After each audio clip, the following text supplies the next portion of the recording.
والسلام على سيد الأنبياء والمرسلين أما بعد فأعوذ بالله من الشيطان الرجيم بسم الله الرحمن الرحيم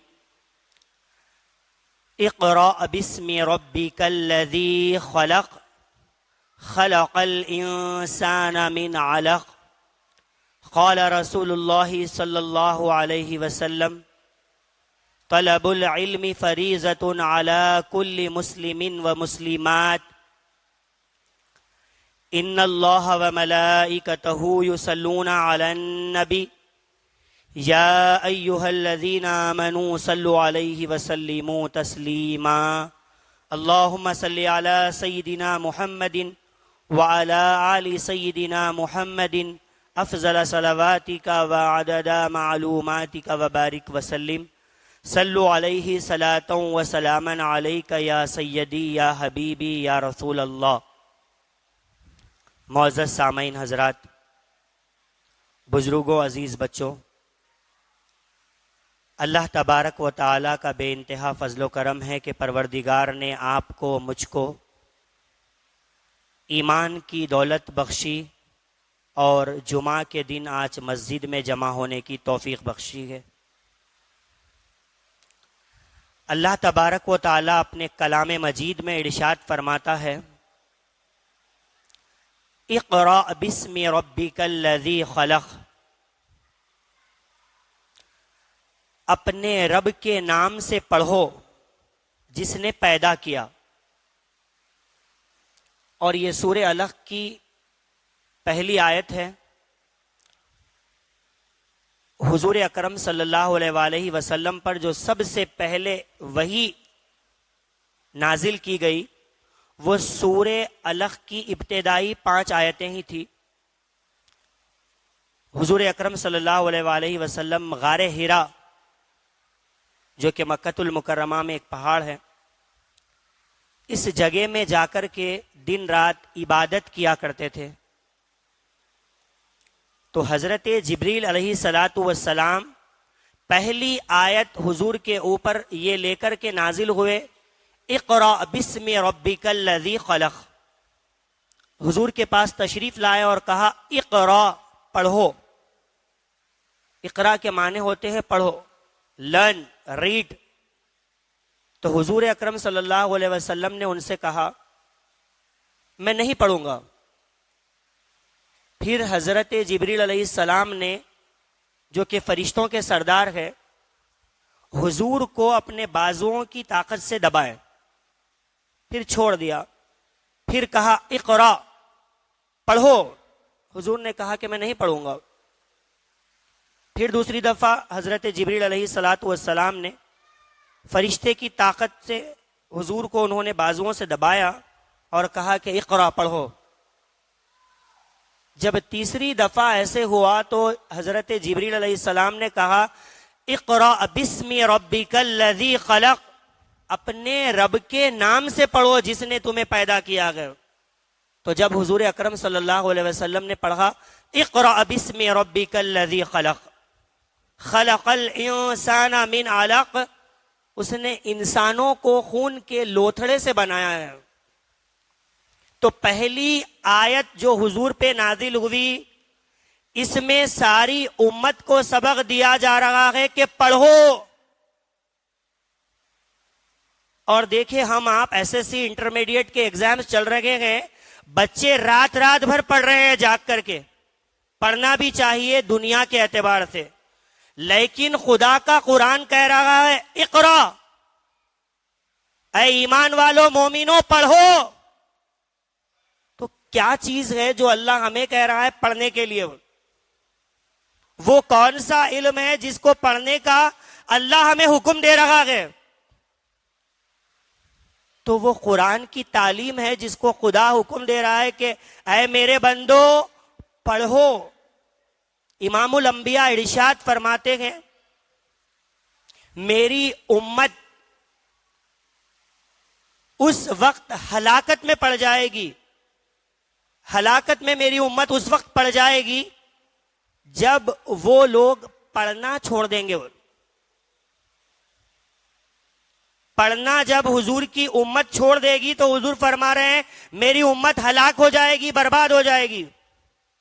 امام الانبیاء فرماتے ہیں دو چیزیں ہیں جو میری امت کو ہلاکت میں ڈال دے گی، ایک تو وہ پڑھنا چھوڑ دیں گے، دوسرا حضور فرمائے وہ لوگ مال جمع کرنے میں لگ جائیں گے۔ اب ہم آپ تھوڑا غور و فکر کریں، صبح سے شام تک ایک والد کی کوشش ہے کہ مال کما کے لایا جائے، پڑھنے سے ہم آپ دھیرے دھیرے دور ہو رہے ہیں اور کمائی مال مال مال مال کے پیچھے جا رہے ہیں۔ حضور فرماتے ہیں کہ ابن آدم کا مال وہی گئے جو اس نے پہن کے بوسیدہ کر دیا، اور اولاد آدم کا مال وہی گئے جس کو انہیں کھا کر کے ہضم کر دیا۔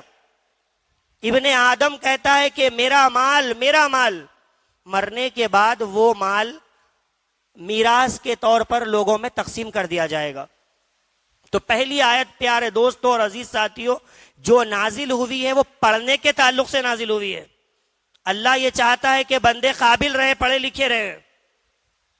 اب پڑھنے سے مراد یہ ہے کہ قرآن پڑھیں، دین کی تعلیم پڑھیں، شریعت کے مسائل پڑھیں، اور اللہ کے رسول صلی اللہ علیہ وآلہ وسلم ارشاد فرماتے ہیں کہ میری اگر کوئی رضا چاہتا ہے، حضور فرماتے اگر کوئی میری رضا چاہتا ہے تو وہ میرے دوستوں سے محبت کرے۔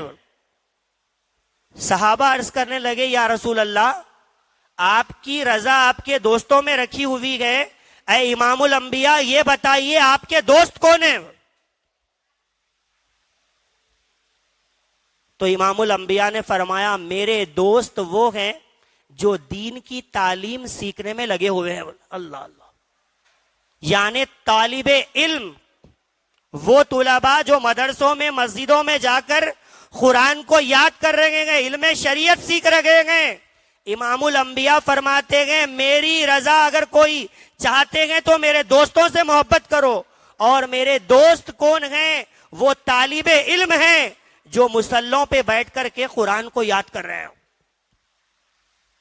طالب علم کا یہ مقام و مرتبہ ہے، اگر کوئی بچہ گھر سے قرآن کی تعلیم حاصل کرنے قال رسول اللہ صلی اللہ علیہ وسلم سیکھنے کے لیے اگر کوئی طلبہ اپنے گھر سے نکلتا ہے مسجد جانے کے لیے یا اپنے گھر سے نکلتا ہے مدرسہ جانے کے لیے، تو وہ طالب علم کے قدموں کے نیچے فرشتے اپنے پروں کو بچھا دیتے ہیں، کیونکہ یہ خدا اور رسول کا مہمان ہے۔ ہم دنیا کی ڈگریاں پڑھ رہے ہیں، اس سے ہمارے والدین خوش گئے، لیکن جب بندہ قرآن اور حدیث اور دین کی تعلیم سیکھتا ہے تو اس کا مقام و مرتبہ اتنا اعلیٰ ہو جاتا ہے، فرشتوں کو اللہ زمین پہ بھیجتا ہے کہ فلاں طالب علم کے زمین پہ قدم رکھنے سے پہلے اس کے قدموں کے نیچے اپنے پروں کو بچھا دیا جائے۔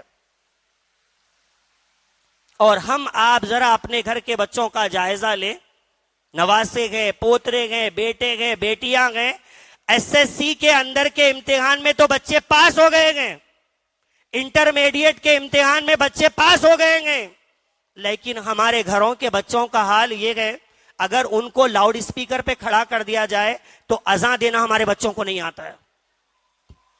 اگر کبھی امام صاحب نہ آئے، کوئی نوجوان سے کہہ دیا جائے اب نماز پڑھائیے، تو بتائیے کہ ہم نے اتنی تیاری کر کے رکھی ہے؟ تو علم دین کا حاصل کرنا ہر کسی پہ فرض ہے۔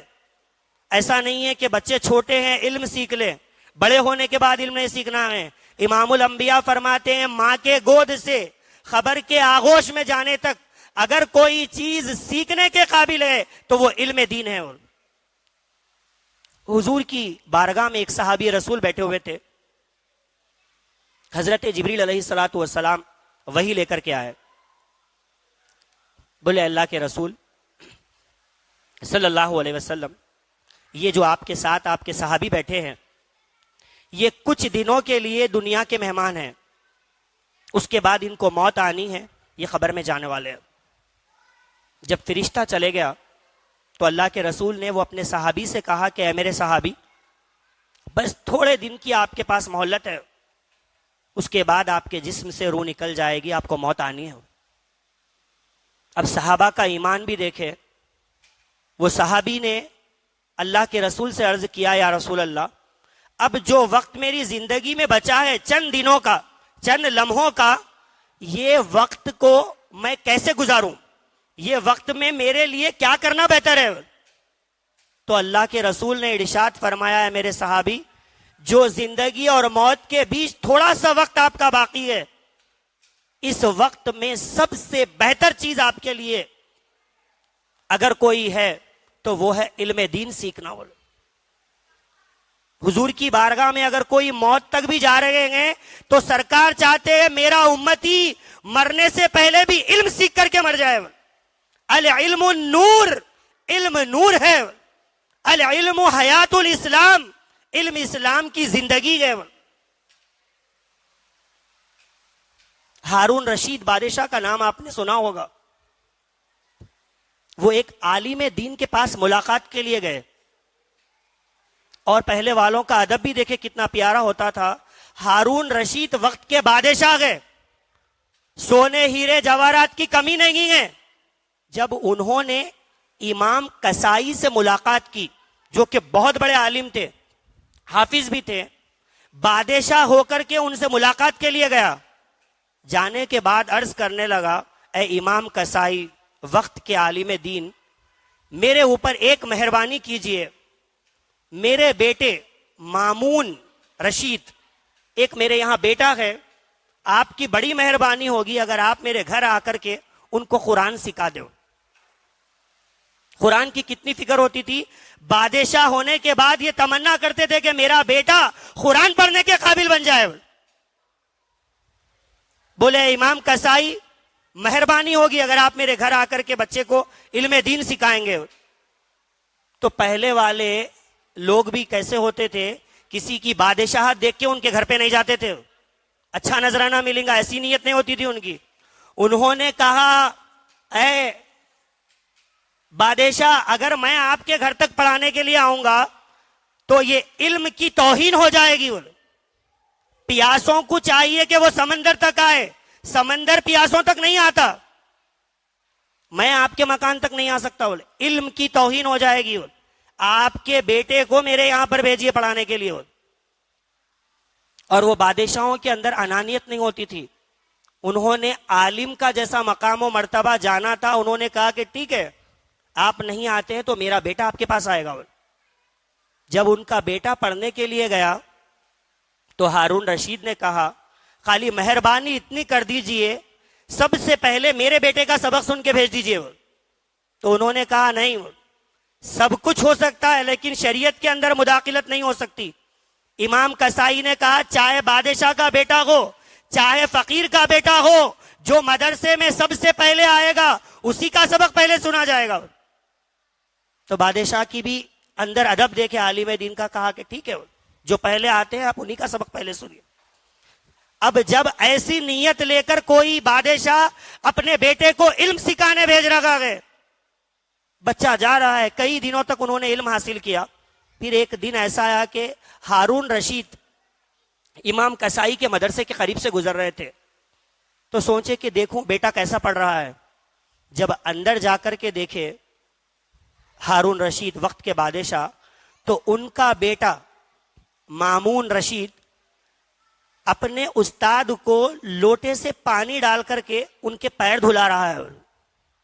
جب یہ منظر دیکھے کوڑا نکالے, جتنے لوگ امام کسائی کے ساتھ بیٹھے تھے وہ لوگ حیرت میں تھے کہ بادشاہ ہے, کہیں اس کے بیٹے سے کام لے رہے ہیں, اس وجہ سے استاد کو کہیں کوڑے نہ لگا دے.